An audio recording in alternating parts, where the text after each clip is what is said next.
Hello guys and welcome back to my YouTube channel. If you're new here, my name is Jadisola.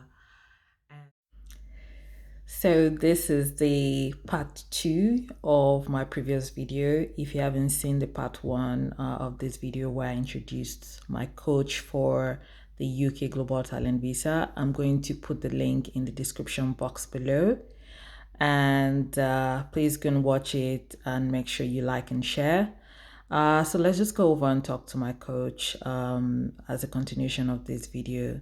But before then, listen to what I have to say. Watching my videos and you have not subscribed and you don't like my video or you don't put comments, then you're not supporting me. So please subscribe to my channel, like and share. It will really help with the algorithm so that when people are searching for content like this content can actually be visible to them. So now to the main event. Let's go over. In your own words, just tell us a bit about the UK Global Talent Visa, the process, the requirements, and any other information that you're able to share with us today. Okay, I've got a couple of slides and I'll try to make it as short and quick as possible. So I'm just going to share my screen and let me know if you can see. The Global Talent Visa is a special visa that was introduced to allow highly skilled tech entrepreneurs and talent in digital technologies the ability to apply for the right to live and work in the UK for up to 5 years. And this is what I was talking about with the exceptional promise and the exceptional talent category. It's a two-stage process where you must be endorsed by Technation, which is a government body that will endorse you by meeting the strict criteria that they've set before you can apply for the visa. So it's a two-stage process. It is more than a job application. You'll see when you go through the criteria. And if you want to Google search #Technation Visa, you'll find out more about the Global Talent Visa in digital technologies. The reason is because there are lots of endorsing bodies who endorse for the Global Talent Visa, like arts, fashion, architecture, science, engineering, but the Global Talent Visa in digital technologies is #Technation Visa. The benefits, you get the freedom and flexibility to live and work in the UK for up to 5 years.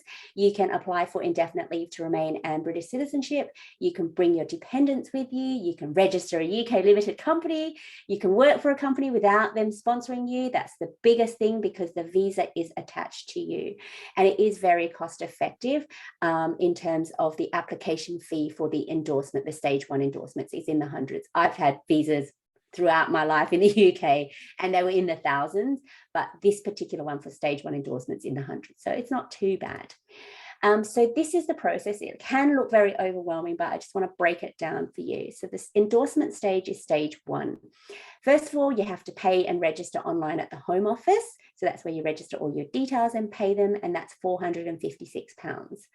Once you've paid at the Home Office, you've got 15 working days in which to then upload your documents onto the Technation portal.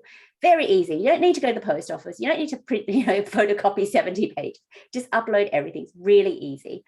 Then you wait up to 8 weeks, but for Jadazola, she waited 1 day for a decision.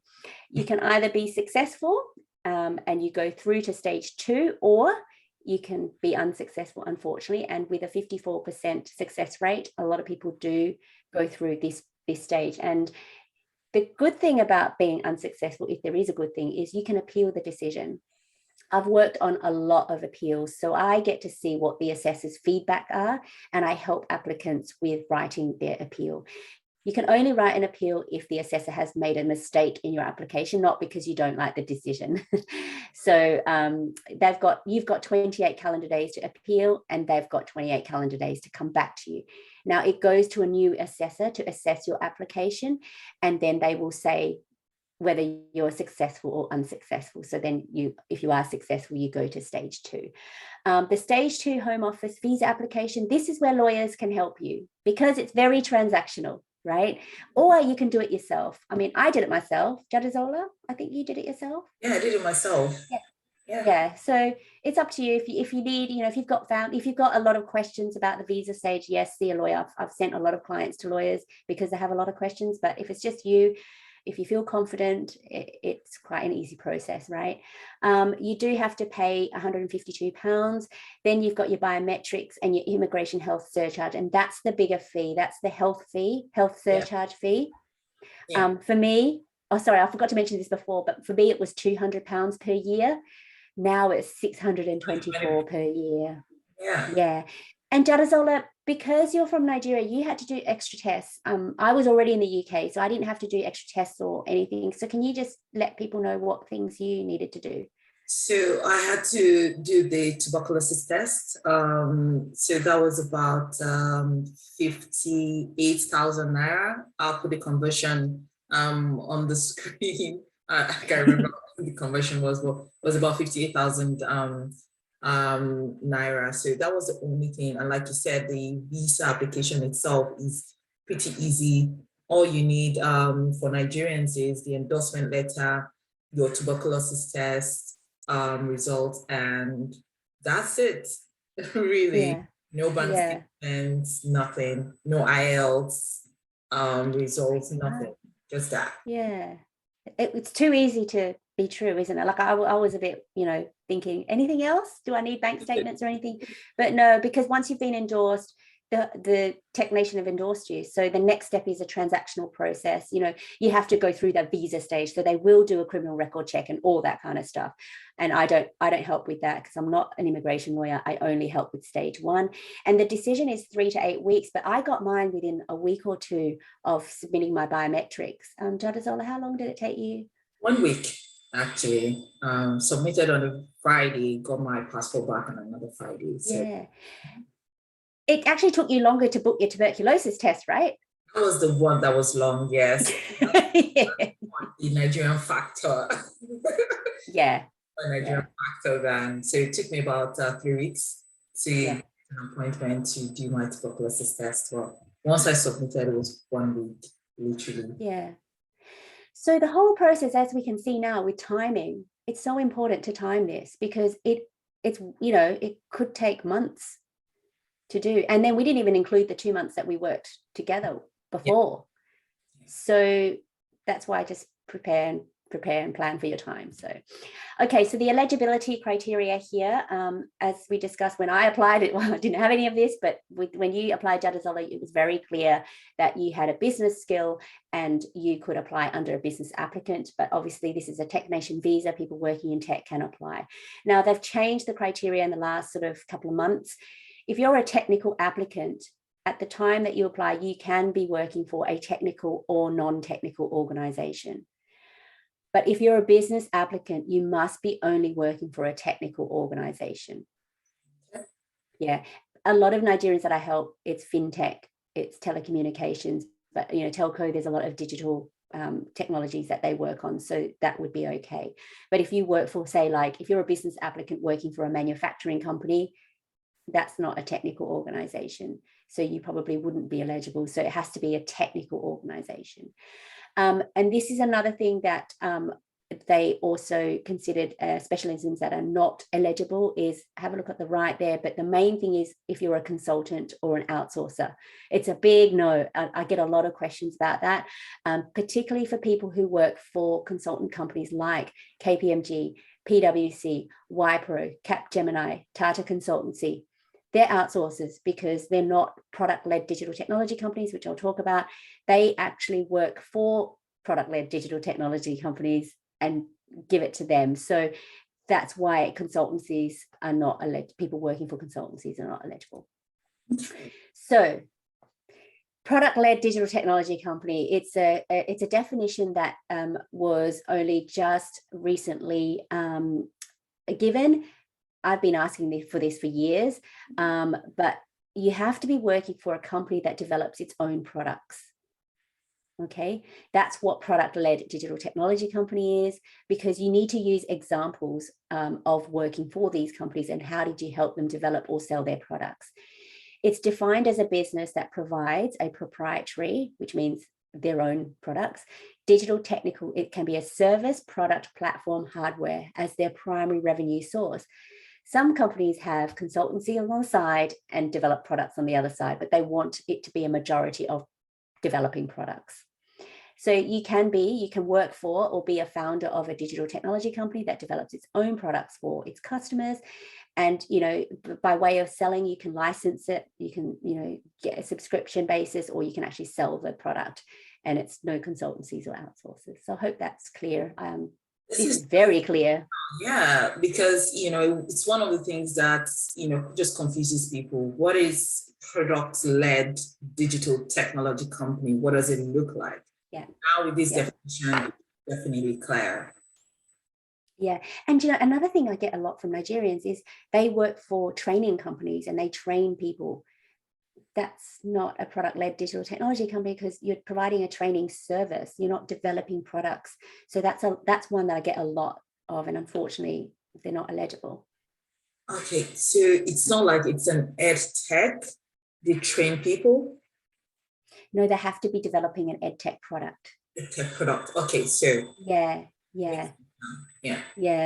But if they've developed the ed tech product, and off the back of that they train people to use it and sell it, then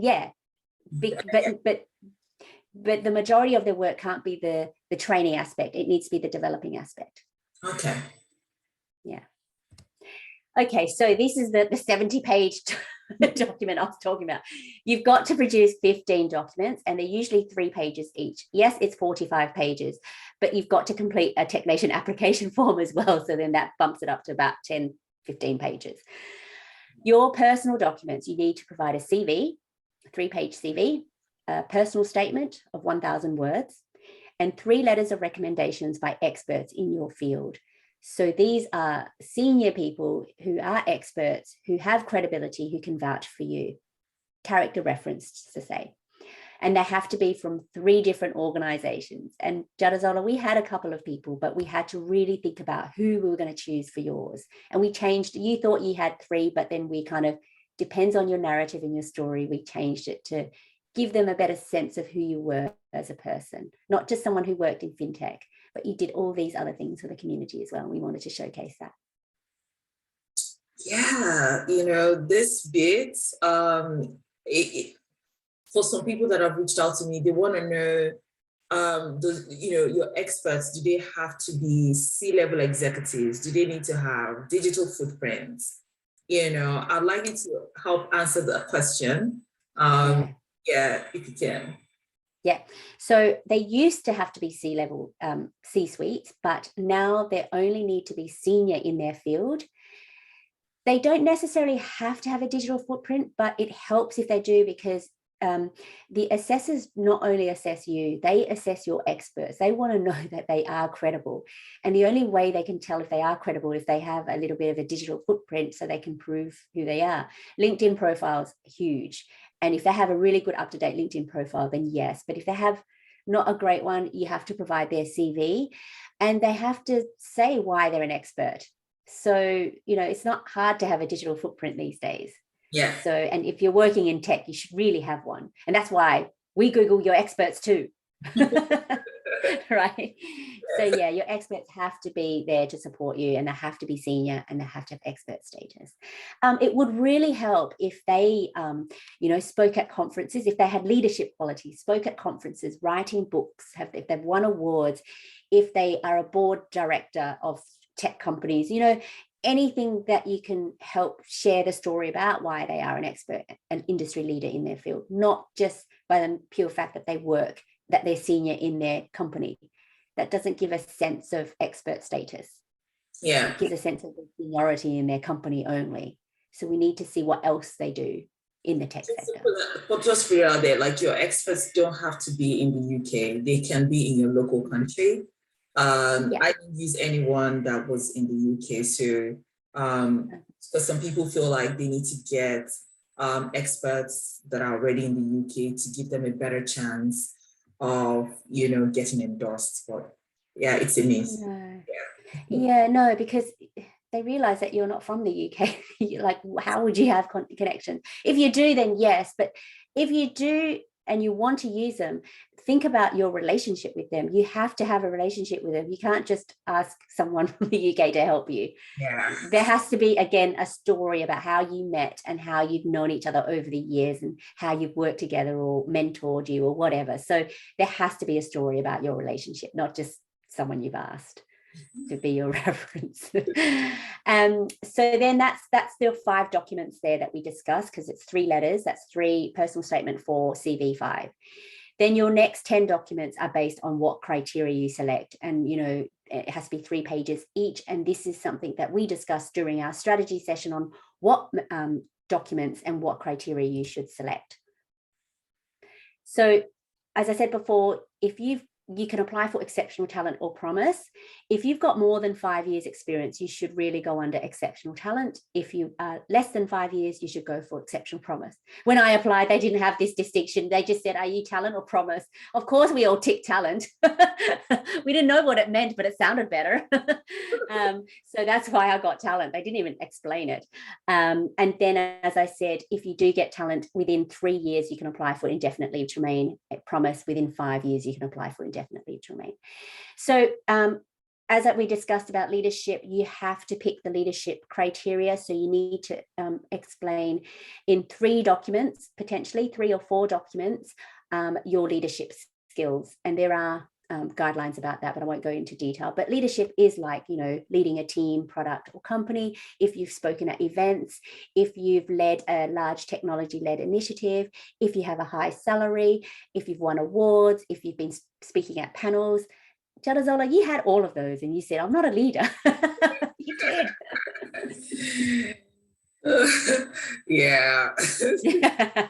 Very intimidating. So I think one of the things that if you're not used to like tooting your own horn or bragging about yourself, then you may find this path a bit challenging, because this is like you have to sell yourself. Like this is the visa for you, really. Like for you to be able to sell yourself. Yeah. So. And if you struggle with that, I help a lot of people toot their horn, because I'm not writing about myself. It is really hard to toot your horn about yourself, but if someone else can help you do it, that's my job as well. I can help you highlight your achievements and actually look at you and go, you're great, you're amazing, you did this. So then you've got four options, and you need to select 2 out of 4. And this is a bit different from when you applied, Jadazola. We talked about the continuous learning criteria. That was 5, but now they've taken it off. So there's only 4. You need to show 3 examples per criteria out of the 2 criteria that you select. So for Jadazola, we did select the innovation criteria. So we need to explain pick 3 projects or products and explain how your strategy or your technical skills was innovative. Yes, the product itself can be innovative. Hopefully it is. But what did you do that was innovative? Second thing is proof of recognition for work beyond your immediate occupation that advances the digital tech sector. So that's the volunteer work that advances the tech sector. So that's 3 examples for volunteer work that you've done. And if you don't have it, that's okay. Don't worry. You don't need to select this criteria.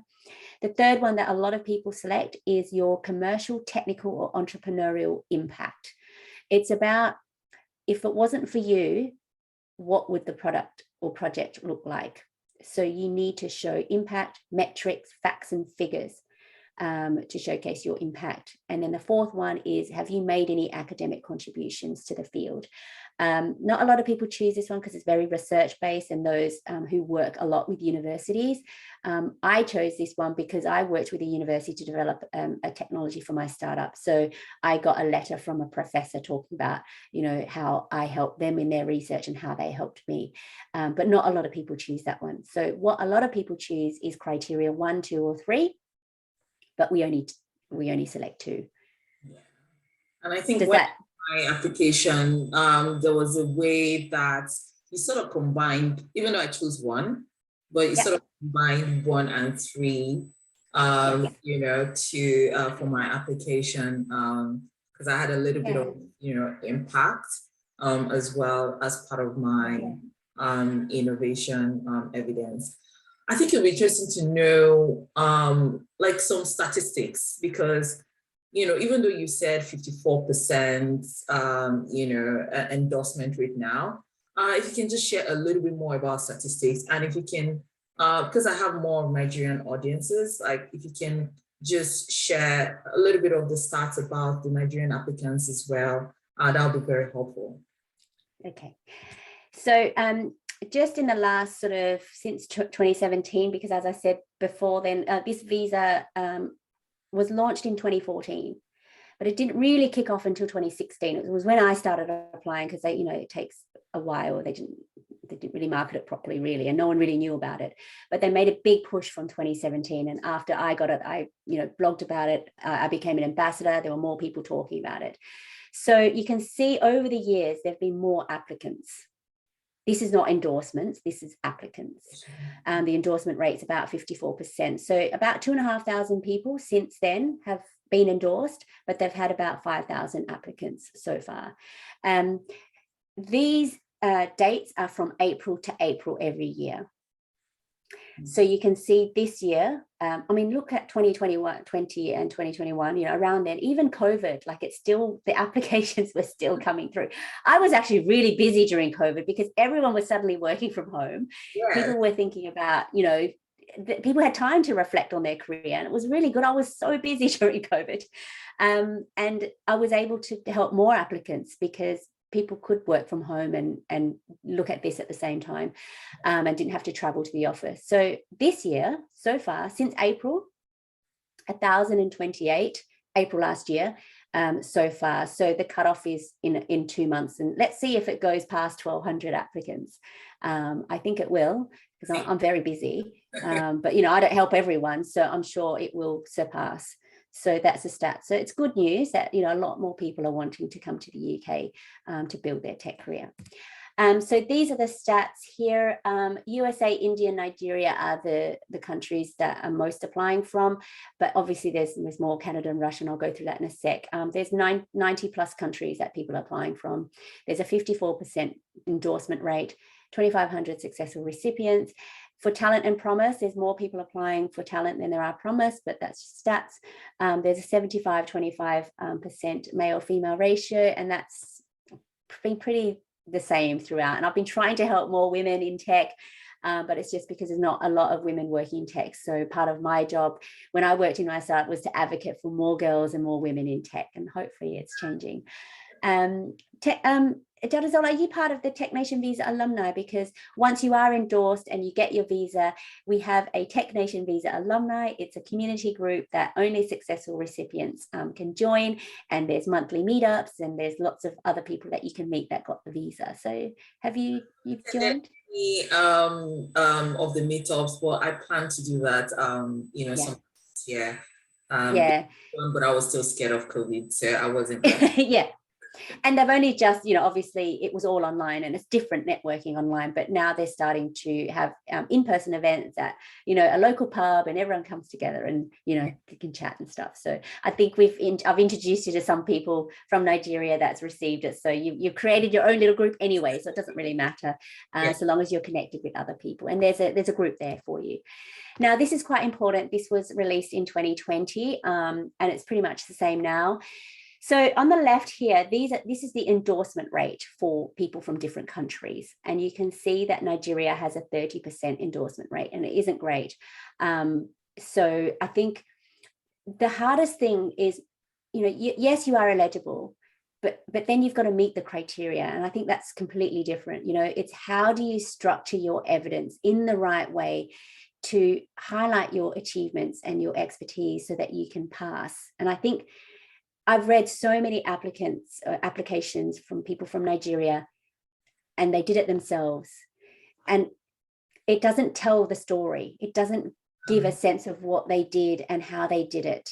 So then obviously you can resubmit, and I've helped them the second time around, and they were successful. So if you are unsuccessful the first time, the great news is you can resubmit, and I can help you restructure your evidence, because that's what it is.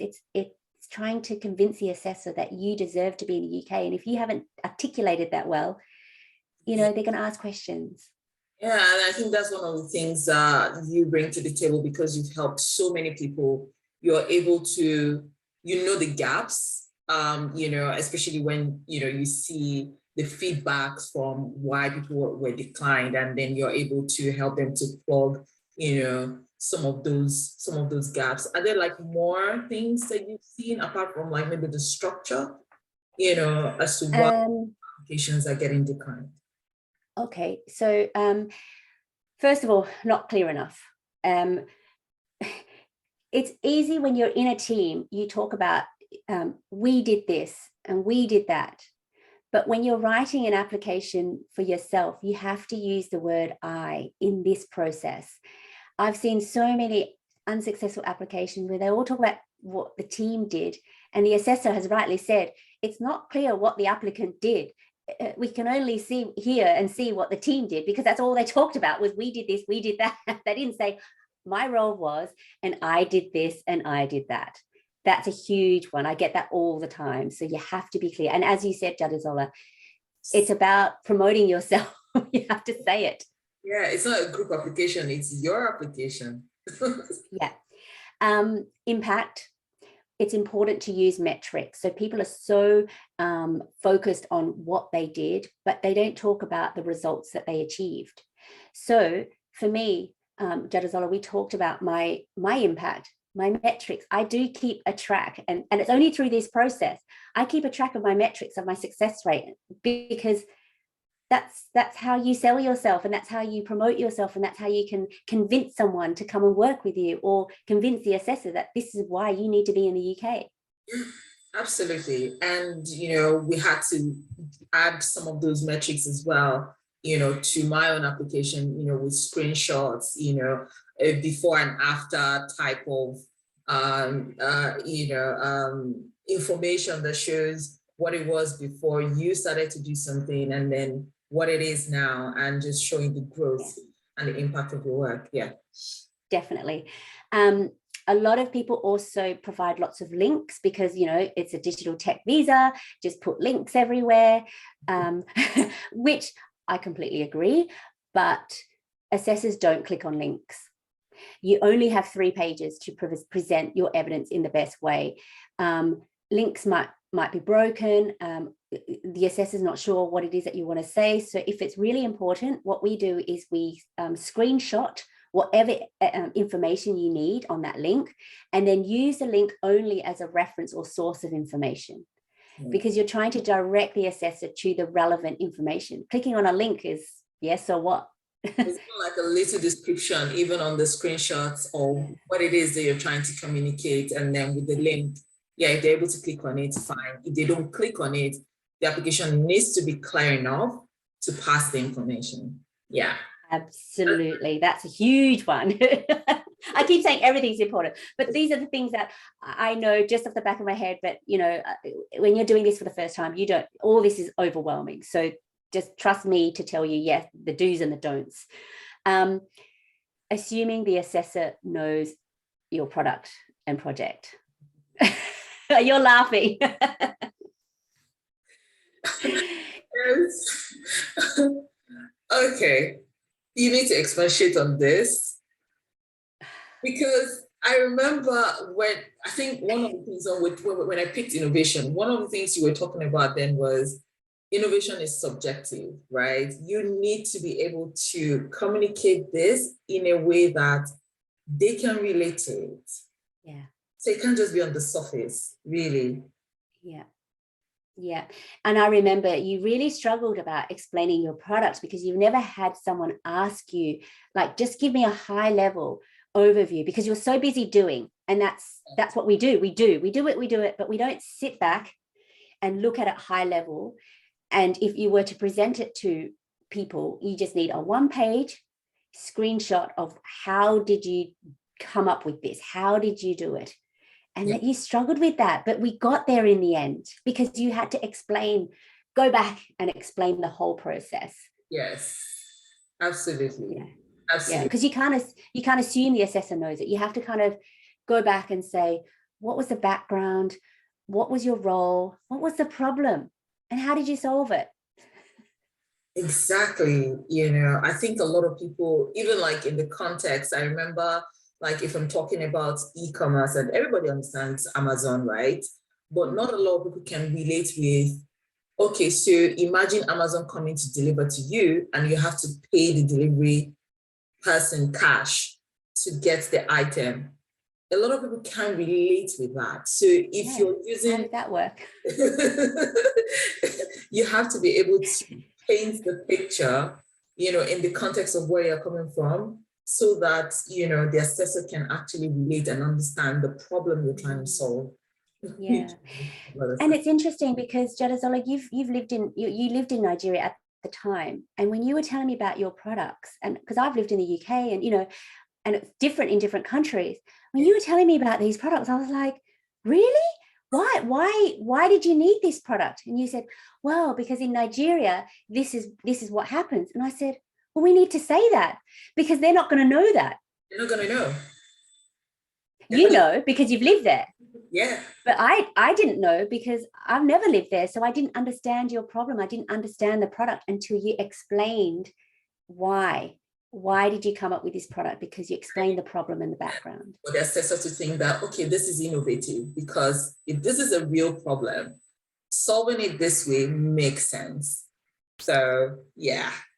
Yeah, and this is why I love working with people from different countries, because I learned so much about what you do there and what problems you have and how did you solve it. Because in the West, we're so lucky. Like, now I know I'm so lucky because we don't have to deal with half the problems and challenges that you deal with, but you've been able to innovate and work around these problems. And it's really inspiring. Like I just get goosebumps when I, look at your application as well, because I do look at yours and I'm so proud of what you presented and achieved at the end of it. And, you're my star. And then another thing is explaining how you did things. A lot of people explain what they did, but explaining how they did it. And that's a huge one as well. And we go through a lot of this in the cold coaching process. It's really challenging, but at the end you will see, and as you did, the difference in what you would have submitted and what you did submit at the end when I was reaching out, asking these questions, making it really clear. Yeah. New things may also be coming up in terms of maybe other reasons why they're rejecting people. I think I remember when I was doing my application and I would write and then you would go and then edit and insert things like digital technology. And I was wondering, why is Michelle just adding this thing, to it? Because I think there was an application that you helped someone with, and I think it wasn't clear that the person was doing something in digital technology, and then you saw that, and then you made sure that it was very clear, in my application, to make sure that I don't, leave that out at any point in time, which is, really, really good. I think another thing that I'll probably want to know is, do you have any advice for anyone who's thinking about this thing? Because it can be very overwhelming when you're thinking of relocating, you want to move from your comfort zone to a new country, and you're thinking of going through this route. The visa application or the endorsement process itself, even though the endorsement rate looks, it's 54%, which means like, at least 1 in 2 people will get it, but it can be a very challenging process. Like, do you have any advice for anyone who's thinking about, applying for this visa? Yeah, because I've been through the process and because I help people, it's going to be mixed. And I'd like to hear your advice as well. I know you've said so many things, but it's good to have both of our advice because, I may have missed things. Because also it's been 5 years since I did my own application. And first of all, budget for time and cost. Okay, time, as we saw, you need to budget at least a couple of months, even 3 to 6 months for this whole process. And then that's preparation time as well. So there could be more depending on how much evidence you have. Take the time to prepare this and don't rush it. We had 2 full months, Jadesola. When I applied, it was 3 months for me. But you're right. I've got analysis paralysis as well. It's like you're overthinking, and that wastes time. You just need someone to just tell you, just do it. Do it, get it out. Yeah. So the time that I reached out to, it was even 2 months. So yeah.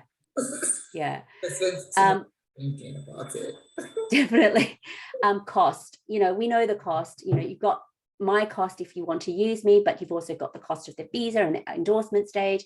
Do you seek support, or do you do it yourself? If you do it yourself, and I encourage everyone to try and do it themselves if they've got time. That's another thing, because if you do it yourself the first time, you have to be realistic about the timing. And I'm speaking from experience of helping people, because I've seen them do it themselves and they've wasted so much time. And then when they do it with me, it's like it takes 7 weeks, submit, done. There's no time wasted. But I don't know what everyone's budget is, and that's absolutely fine. And then if they appeal as well, there's time there. So you think about giving yourself the best chance.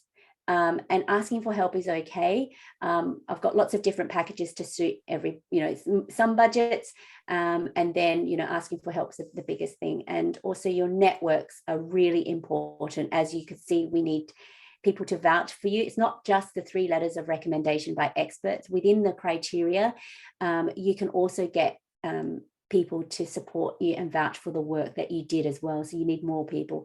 I say we use around six people to help you all in for the application. And that's 6 people who've said yes, and 6 people that we've done the process of elimination, because usually we have about 10 people that we list, but only 6 make the cut, which we don't like to say that, but yeah. I think I had to drop one of I think I even did the letter already, and then you're like, oh, I think we should change. And another thing, even on that, is I remember asking somebody if they would be okay, recommending, writing a letter of recommendation for me, and they outrightly told me no.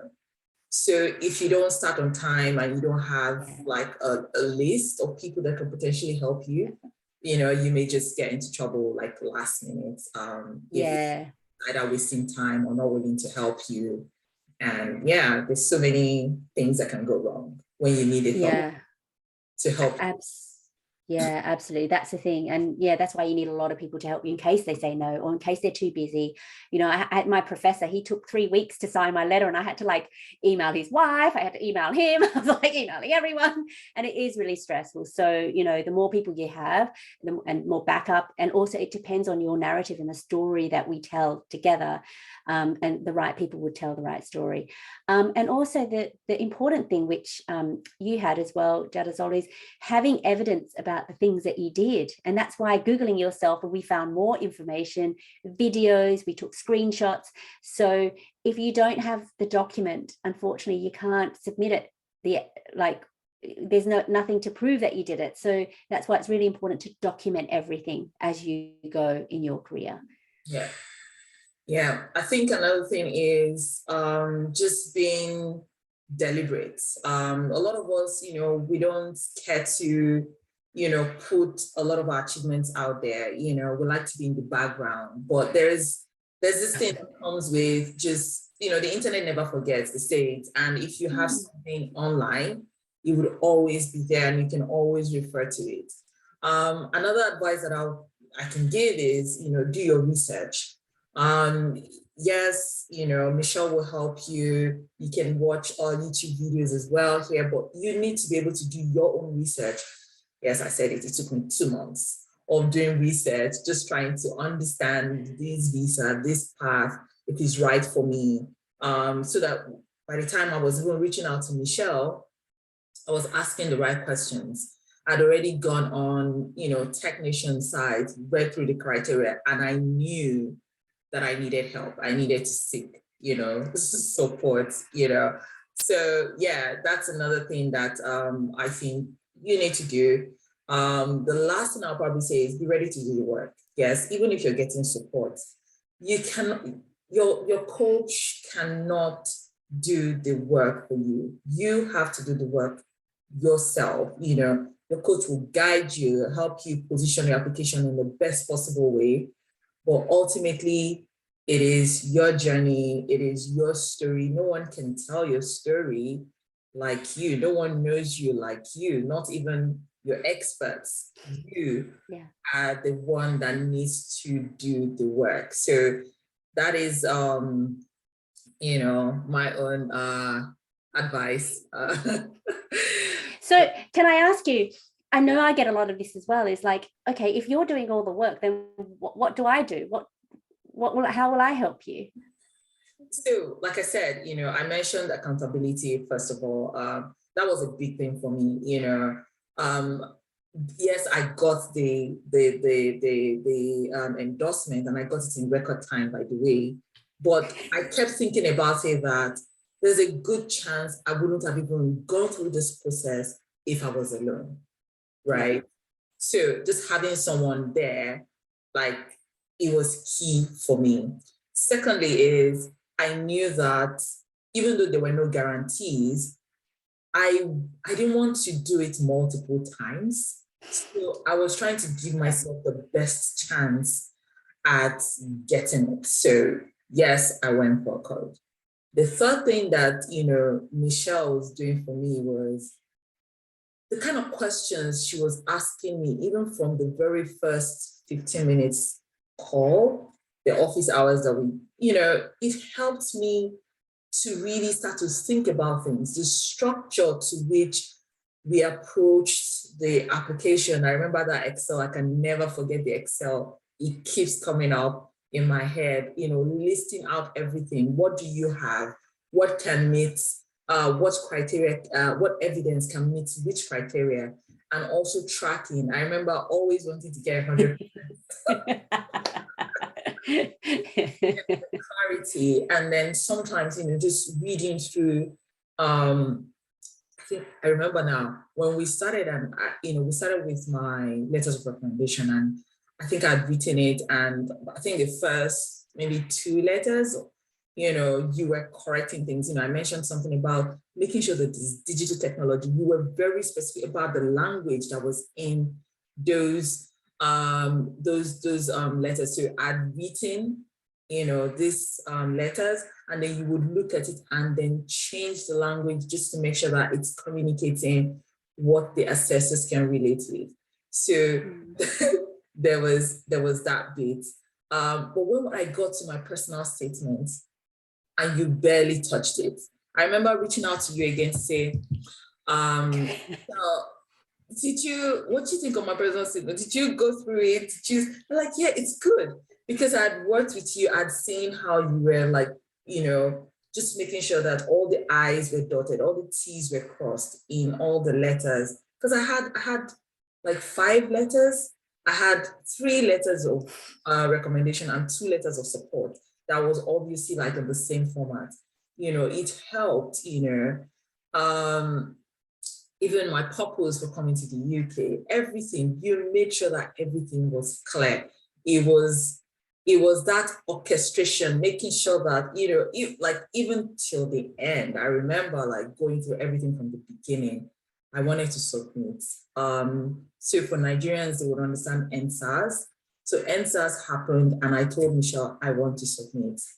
End of October, I need to submit. And Michelle did not allow me to submit because something, and she was like, I don't think this is quite right. I think you need to spend some time. She really convinced me to just be slightly patient, to do it right.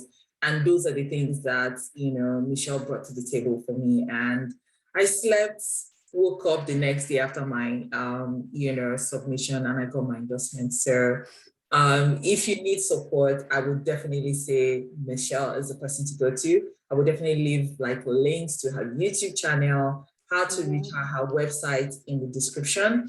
But before we even go into like details about that, can you tell us about your packages? I use the one-to-one, you know, your bespoke package, because I wanted it to myself. Yeah. Yes, that one's the premium one. You get me, and you get me all the time, and I'll support you. But as I said, with all the budget, like I try to accommodate for all the budgets. But the first thing I would ask anyone to do is come onto my website and complete an eligibility questionnaire, because taking the time, and the way I set up my eligibility questionnaire is the way I work, is thorough and be clear. And again, I force you to do the work at the very outset. There's videos in there just to explain things, to help you fill out the questionnaire, and to also ask you to think about things a little bit, not too much, but just a little bit. So that's my first thing, is eligibility questionnaire. Then we can book in a free discovery call, which is what we did, Jadazola. It was 15 minutes. And by that stage, I kind of know a little bit about you, how you write. And I've also looked at your LinkedIn profile. Then if I say, yes, you're eligible and it's all good, it's up to you. You can go either way, you can do it yourself. I do have a membership area. It's all my templates. I don't give you content in the templates. I teach you how to structure your evidence, because you are the one that knows your content. You are the one that knows your work. I don't know your work, but I know how you should structure the evidence and what questions you need to answer to complete the templates. Okay, no two applications are the same. So if you have someone else's application, that's on you. If you want to copy it, the Technation guidelines are very clear about, if you copy anything, that's fraud. Like, so that is very important. Like the templates, that structure, the criteria that I thought was going to give me like the most headache, the moment you shared a template with me on how to structure, it was clear, how to present myself. So yeah, guys, there are gems in the DIY member. Thank you. Oh God, I work so hard on them. Like it's not here is I do put my application in, but again, I did it so long ago, and I have blacked out a lot of confidential information, but you get the flavor of what my application looked like and the level of detail that I went into. But my templates are very crafted. They're tried and tested, 90% success rate. I use those templates for all my clients, and you can do it yourself. So that's £499. I don't know what it is in Naira, but you can work it out on the currency exchange. After that, you can then avail to the strategy session, which I talked about before. This is one session. You do get access to my membership area in this session. It's up to 3 hours. We do a deep dive into your career for the last 5 to 7 years, and we work out and we plan what you did, what criteria you should choose, what documents you should put up against the criteria, who your experts can be, and the output would be that Excel spreadsheet. It is in my membership area as well, but obviously we would have gone through this for up to 3 hours, and you get a high level roadmap of what your application could look like. And that there you have the confidence to do it yourself, or you can upgrade to my bespoke coaching package, which we did for you. But my strategy session is £1,250. That's up to 3 hours of my time. And you get your DIY membership, my DIY membership area. So that's all included, because the strategy session is there to help you get started, because that's the first thing, is you need to have a clear path of where you're going. Don't just go straight into your application. And people tend to do their personal statement at the very beginning. Yeah, we did it a lot. Like, it was the last thing that we did. Yeah, because by then you know what's in your application. Yeah. And you summarize everything. Yeah, that's how I work, is do everything, then do your personal statement at the end. Then you upgrade to my bespoke coaching package, which you did, Jadazola. It's from start to finish, 8 weeks, 1 hour each week. We get together. In between, though, I edit your documents. So you provide the content. We'll go through what you need to do the next week. During that week, we will work on it in a shared folder, and we work on it, and then obviously by the next week we have that meeting, we would finalize those 2 documents, move on to the next 2 documents. So it's 2 documents per week, 8 weeks. that brings it up to 15 documents that we work on. We did it in 7 weeks. And I, guide you, I edit, I highlight all your achievements, and I ensure that you fulfill the criteria and put forward the strongest application you can, so that when you have it there, you're proud of your work. I'm proud of you, you're proud of yourself, and you feel empowered because you did it. I don't want you to feel like I did this application for you and then, you didn't learn from this process. But everyone that I work with learns so much about themselves from this process, and you can now take what you've done into your next job. And, I work on your CV. I help you with everything. Yes. That package is my one-to-one bespoke package. That's 5,500. And that's it. But if you have paid for the strategy session and you want to upgrade to the bespoke, it's 5,500 minus the 1,250, because you will have already paid for the strategy session. So yeah, I don't add an extra 5,000, but that's the full package there. 2-in-1 for the strategy session, package. Yeah, which is actually quite good, guys. Yeah. I've benefited from the UK Global Talent Visa. And I think that, if you're interested, by all means, please go and check it out. Michelle, do you coach for other sectors? Because I worked with you for technician endorsements. No, I only work for Technation Visas. I don't do the other endorsing bodies because I don't feel like I have the right expertise to help them. I can direct them to other people, but this is my baby. This is what I know. This is what I live and breathe and dream about. And yeah, I just focus on this. Okay, so guys, if you need help with your technician endorsements, Michelle is the person to go to. I'm going to put the link to her YouTube channel, her website, and any channel, how to contact her in the description box. I may even put a link to her, eligibility criteria, if that's possible. Okay, yeah, that's good. Yeah, just see you from Jadisola. Yeah, thank you. Your fun, and this has been so insightful, Michelle, and thank you so much for taking the time to come and to come on my channel and just share a lot about this visa that is helping a lot of people. I know people who have been able to stay back in the UK because of this visa. I know people who have gotten opportunities to leave an employer that they are not so happy with because now they have a visa where they don't need sponsorship. I know people who've been able to bring in their families on this visa. I know people who are building, global products because they're able to register companies here in the UK, and then it's just amazing. And yeah, no one is paying me to advertise Global Talent Visa, but I've benefited from it, and I feel like if you're in tech, there are other sectors as well. But I'm speaking specifically for tech people now. This is a visa you can actually explore. It is affordable. You don't need to write English tests. The visa process after you've gotten the endorsement is actually quite easy. You have support now with Michelle.